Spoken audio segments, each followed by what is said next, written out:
people in the next really hard. Great moment to get out of your phone or your on the cross of Isaiah 51. That's where you're reading from.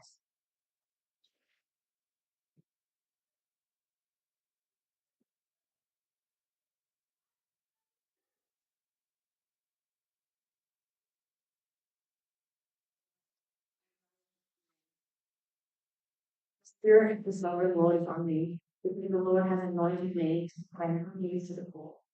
He sent me to bind up the broken, to proclaim freedom for the captives, release from darkness to the prisoners, to proclaim the year of the Lord's favour, and the day of vengeance of our God, to comfort all who mourn, to provide for those who grieve in Zion, bestow on them a crown of beauty instead of ashes, a robe of joy instead of mourning, and a garment of praise instead of a spirit of despair. They will be called oaks of righteousness, the cleansing of the Lord for the display of his splendour. They will rebuild the ancient ruins and restore the places long devastated. They will renew the ruined cities and those that have been devastated for generations. Strangers will shepherd your flocks, foreigners will work your fields and vineyards, and you will be called priests of the Lord. You will be named ministers of our God. You will feed on the wealth of nations, and in their riches you will boast. Instead of your shame, you will receive a double portion, and instead of disgrace, you will rejoice in your inheritance. And so you will inherit a double portion in your land. The everlasting joy will be yours. For I, the Lord, love justice. I hate robbery and wrongdoing. In my faithfulness, I will reward my people and make an everlasting covenant with them. Their descendants will be known among the nations, and their offspring among the peoples. All who see them will acknowledge that they are a people the Lord has blessed. I delight greatly in the Lord. My soul rejoices in my God, for he has clothed me with garments of salvation and arrayed me in a robe of righteousness, his righteousness. Or something like that, somewhere that's just quite different from where get off the plane, and everything is just a bit different, and the people speak differently, and they have different things that consume them. And church is kind of like that. It's like a culture of people who, where you go, wow, these folks seem to be orientating their lives around different things, and this place is amazing, and there's so much for us to explore. That's what we're going to be doing today as we gather. So if you're here and you're feeling like fish out of water, don't worry, just like be a tourist, get in amongst it. That'd be really good. And if you might be here as well, feeling like you bring me in at the end of what you're doing with campaign with Install Back Door, don't worry. You can go back and watch the first ones on YouTube later on if you're wouldn't mind to do it, but I want you to know that we've seen the best of last. God says that when we listen to him in his word in the Bible, he speaks to us. And so what I'm going to do now is I'm going to pray that God would help us listen to him as we look at this new Bible today. So let me pray. Gracious Lord and loving Heavenly Father, please speak to us today, fresh, beautifully, through this song. Lord, please help us to see new and strange things about who you are and what you've done for us in the Lord Jesus Christ. We ask all this in his beautiful name. Those of you who know me will know that I am a US politics nerd. I follow US politics in the way that some of you follow Formula One or the Tour de France or something like that. I try not to get too deeply invested in it. I kind of like to experience it like sport where you can kind of step back and go, it's all right. Everything's going fine. We can just watch this. I don't know if you, but we're in the US, but I am super nerdy about it. So, we're in the US political party convention season at the moment. But it's once every 4 years, so this is like the Olympics of my nerddom. I watched both the Republican National Convention and the Democratic National Convention as much as I did that thing that a lot of you all did, where you hung on in the background when working, and sometimes you're watching more and sometimes you're working more and that kind of stuff that lasts a little bit. Each of the parties hold these conventions as a week-long kind of gigantic advertisement and gee up for their team. Did anyone else, did anyone in the room see any of these pictures? Go. Yes, okay. That's great. The Republican one came on a couple of days after Trump was shot, and so it had this really solemn and thoughtful kind of tone to it, actually. And then just last week it was the Democratic convention. You had President Biden, Obama's Ubra spoke, Vice President Harris spoke. Conventions, they're really trying to get a theme across. They're really trying to get you to notice something about else. The Democratic convention last week had one big thing, and it was this freedom. Freedom. Beyonce's song Freedom from the Lemonade album, which in my mind came out like yesterday, but it was like 2016, is the campaign anthem this year, incredibly anthem picked song. And it's interesting. It's an interesting strategy because the Republicans have been debating freedom but George W. Bush could barely go like a sentence without using the word freedom in it.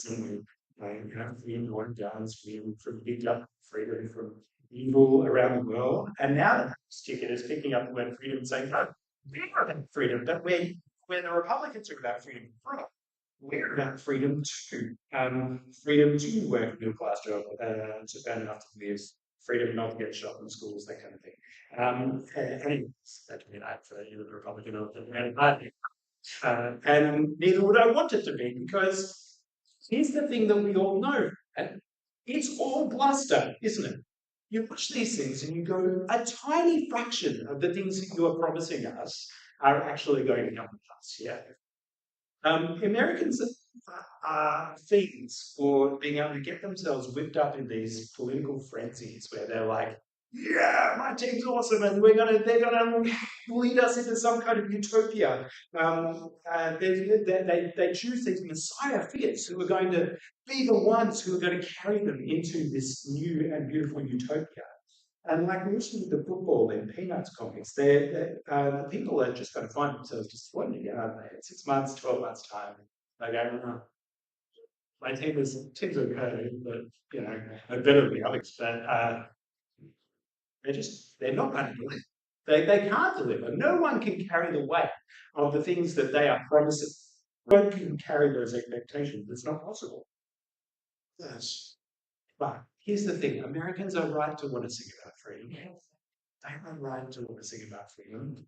And they're right to know that we need to be led into freedom, actually. Their desire for a figure who can lead them into that kind of freedom.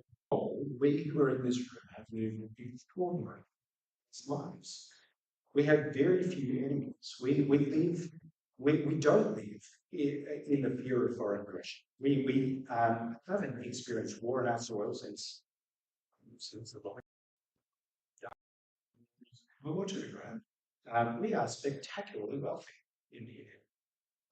Some of us have gone through hard things, but on the like extraordinarily hard things. I'm not trying to play that down.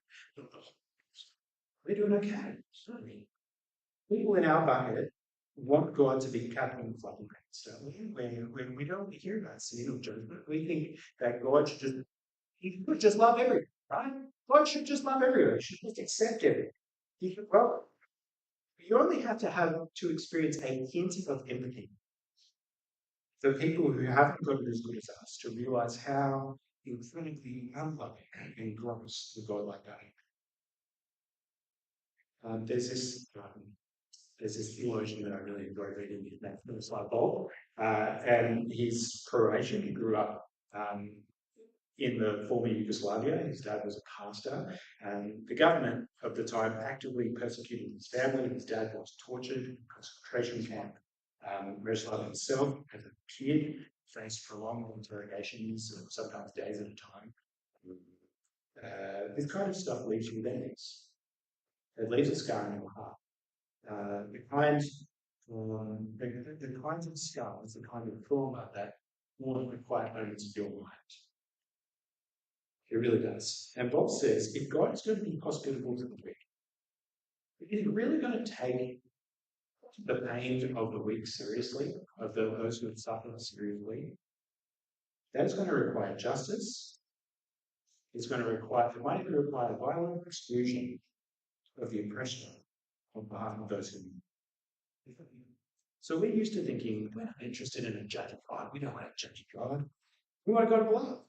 But not would God be love if he's not willing to deal with evil. A God who turns a blind eye to evil, a God who is cold and detached from the sufferings of the vulnerable, a God who would make victims and their perpetrators stand next to each other in glory for all eternity. Yuck. We don't want God to be like that. Now, if God is going to be, is going to provide for those who grieve in a way that's holistic and beautiful, if it's going to light hearts, it's going to require the Messiah, his super king, to be a fierce defender of good.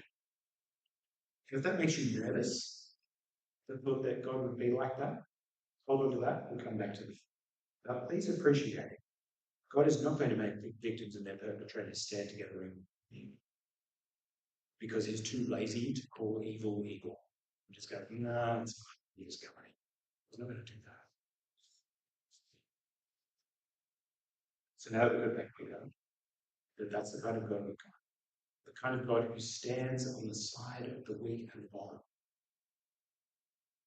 I hope you can see how amazing these verses really are.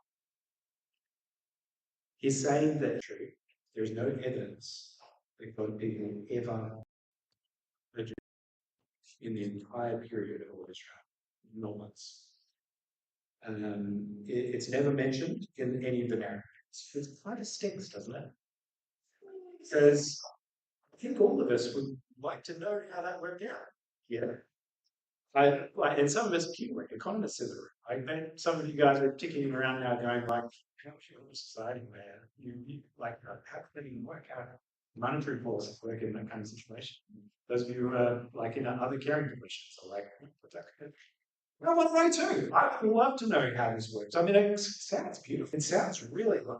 And I would love to figure out the practicalities of it. But as I say, Isaiah 61, you know what? That thing that's in your world, that thing that you all can see, you kind of imagine in an incredible way, all our shoulders. We're doing it. Isaiah 61, this king is going to proclaim, it's coming, it's coming. It's going to be great. The Spirit of the sovereign Lord is on me because the Lord has anointed me to proclaim good news to the poor. He has sent me to bind up the brokenhearted, to proclaim freedom for captives, to release from darkness for the prisoners, to proclaim the year of the Lord's favour and the day of vengeance of our God, to comfort all who see the different groups of people who are getting this core message from this Messiah. Prisoners, the brokenhearted, the oppressed. Now, friends, some Christians, when they read this psalm, are tempted to entirely spiritualize this declaration from the sermon. We might say, all of us are spiritually poor. That's true. That's actually true. We're not perfect. We're all sinners. We all have a moral mortgage with the Lord God. We all have a moral mortgage. It's with God. Without Jesus, all of us are entirely enslaved to sin. And you might say, you're a slave? Cool. Just try and stop. Just try and stop sinning. Just try and stop doing the wrong thing. Don't be inconsiderate. Just try it for like a day. See if you go. I think you're making it. And this is not me having to go at you. I wouldn't make it either. We're spiritually brokenhearted and we're spiritually oppressed. And so what this servant is proclaiming is a year of the Lord's favour where God is going to cancel all the debts. Where we won't have, where we will get a letter in the mail from God to say, the debt, the moral mortgage that you had before me is paid off. You don't have to worry about that anymore. It's gone. That's one way of looking at it. Some other Christians are tempted to entirely materialize what's going on in this and say that it's all about the here and now. We're going to end poverty now, end oppression now, end despair now, end injustice now. So on one side, It sounds like everything that we're being offered here in Isaiah 61 is kind of pie in the sky when you die. So it's like, this is cool. It's going to get us to heaven eventually, or something like that. What God cares about is the salvation of our souls. On the other hand, you've got the servant saying, I'm here to meet your immediate needs, which was very is going to be particularly helpful 200 years from now. For you, this is because to enjoy it, if you know what I mean. Which is it? Which side is it? Which of these two is the servant proclaiming? So, not surprise. If you want to make this text to be about one extreme or the other, it's not going to go with you. Was Jesus concerned with our physical needs while he was here on earth? So, yes, easy one. Yes, he was. Yeah, of course he was. The blind saw, the lame danced, hungry were fed, the dead got up from their deadness. Jesus fed the hungry and he clothed the exploited and marginalized. Many of you are working in spaces where you carry on this very work of Jesus. Those of you who are in the health, the caring sectors, those who are in the justice, this is all good work. Thank you for doing it because you are carrying on in a small but meaningful way the work of the anointed servant. Thank you. There's this great book called The Weirdest People in the World. Has anyone heard of this book? It's so good. I strongly recommend it. The Weirdest People in the World. It's by a non-Christian anthropologist called Joseph Heinrich. And he makes a really compelling case to say that the news of Jesus, news about Jesus, as it has gone out, has lifted people out of poverty. And cultures that are influenced by the gospel are not only more isolated, but they are less corrupt over and over, more democratic, more educated, find it easier to industrialize. But it's not just about material or social liberation that this servant brings. How do we know? Well, the word freedom is also the word forgiveness. Is also the word forgiveness. That supreme work of the servant is to reunite us with God, as we've seen in weeks past, that he is not just interested in making us wealthy. He wants us to be like oaks of righteousness. He wants to make you like a tree planted by streams of living water. That you would be the kind of person who is built up so that you are resilient when difficult things come about you. That you would be planted and fed by him so that you last for well beyond what we in our normal ordinary lives. That we may display his splendor, that we may be transformed by him. Both are true, they're not in tension. Christianity has been the single greatest force for poverty alleviation in world history, and it is the source of peace with God. It is the only source of peace with God. The only way that you can have peace with God is if this servant, this Messiah, gets it for you. You don't have to carry your sin anymore. Jesus will take care of that. And do you know how we know? I know I've been talking about how this servant is Jesus a little bit through this talk. I've been doing that over the last weeks in this campaign. No. How do we know that he will bestow crowns instead of ashes, joy instead of mourning, praise garments instead of funeral clothes? In the Gospels, in Luke chapter 4, there's this moment. Hundreds of years after Isaiah has written these words, we find out that Jesus, right at the start of his ministry career, is about to teach in a synagogue for the very first time.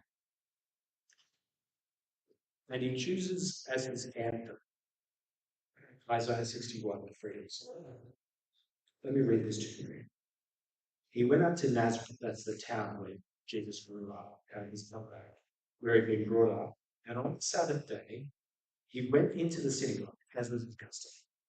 He stood up to read, and the scroll of the prophet Isaiah was handed to him. Unrolling the scroll, he found the place where it was written, "The Spirit of the Lord is on me, Because he has anointed me to proclaim good news to the poor. He has sent me to proclaim freedom for the prisoners and recovery of sight for the blind, to set the oppressed free, and to proclaim the year of the Lord. Everyone was so angry they were willing to kill him. Verse 28 says, all the people in the synagogue were furious when they heard this. They got up and drove him out of town and took him to the brow of the hill on which the town was built, in order to throw him off the cliff. And went on his way. Hilarious. He went on his way. And where did he go? Well, he went to go heal the lame. He went to go feed the hungry, to restore sight to the blind. And at the end of his way, he went to the cross. Because the impulse that the people had to throw him off that cliff, to see him killed, was the way that he intended to bring all of those things that are wonderful true. And here's where I come back to that bit where I said, you might be worried that God is against the oppressor, that God is on the side of the vulnerable, because many of us wouldn't class ourselves as vulnerable, and many of us understand that we live in a world where we're involved in injustice in all kinds of ways. That kind of Messiah should rightly be against people like us. That kind of Messiah says, I've not come just to feed the hungry. I've not come just to restore those who mourn, to wipe your debts clean, so that you can stand before God on the day that he visits us, spotless. If you would trust in him, if you would admit to him, yes, I am a sinner, and I need your help, because there's no way before that kind of king. I don't deserve it. If you are willing to come to him and say those kind of things, to believe that his death on the cross was enough to make you right, to wipe you spotlessly clean, and to